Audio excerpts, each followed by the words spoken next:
I'm going to go over room ergonomics with you. You are setting up your room.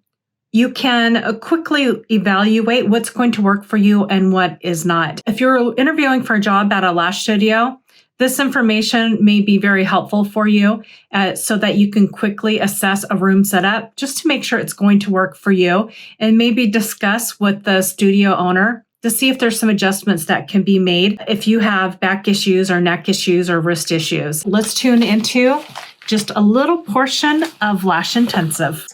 Assessing lash room ergonomics. This picture is a great example of how to look at the setup to combine ergonomics with the room aesthetic. I found this on the internet. I don't know how I found it. I just happened to find it. I thought the picture was beautiful.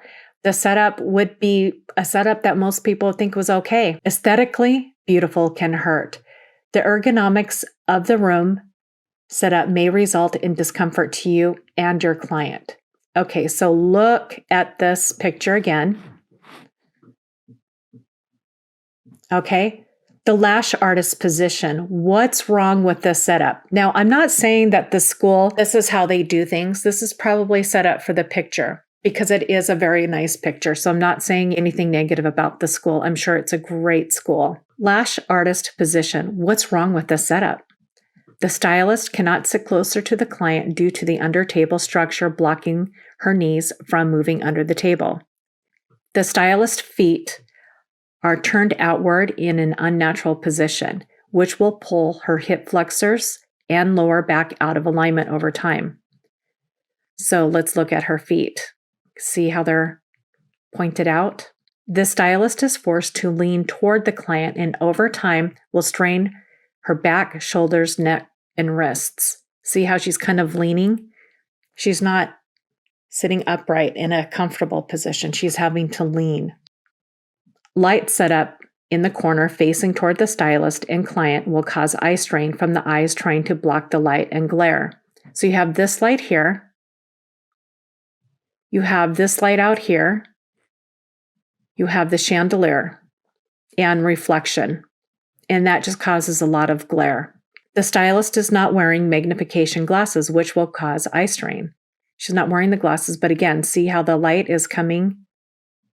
When the stylist reaches for products in the rolling cart, she must reach in and down and strain to find what she needs. The consequences of not working ergonomically is getting the musculoskeletal pain, and this may lead to closing down due to chronic pain. How can you do your work if you're in pain?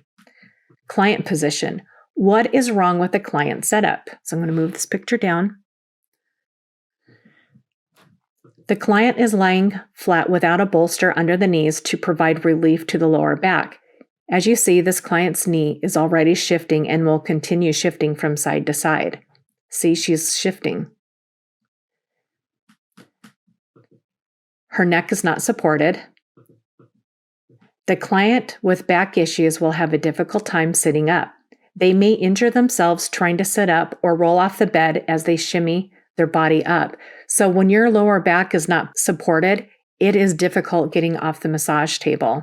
My lash stylist that I had years ago, she did not help me off the table, and I would have to sit there and shimmy and try and get up. And it was actually quite painful. And I've known people that have not returned to their lash stylist for this simple reason. The client may experience discomfort from the angle of the light.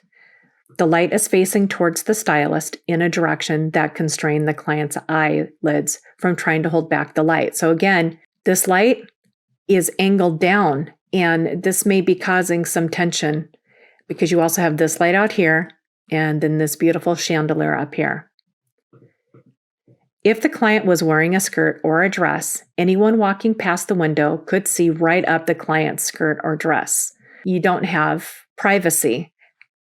And I'm going to stress again, this was just a great example of a beautiful picture, a beautiful work area that can have some issues. So again, I'm not saying anything bad against this company. I think they are probably a great company. Okay, next. The lash extension pad is lying next to the client's head. When the client moves their head, their hair may fall right on top of the lash extension pad. One of my clients moved her hair and the hair fell right into the adhesive that was laying next to the lash pad. Consequence. of improper ergonomics for clients who are uncomfortable, especially those, and there's many people out there with back issues, they're not going to return. Oh, I hope this section reviewing the ergonomics of a working studio benefits you so that you can make some assessments on your work setup that may be causing you pain.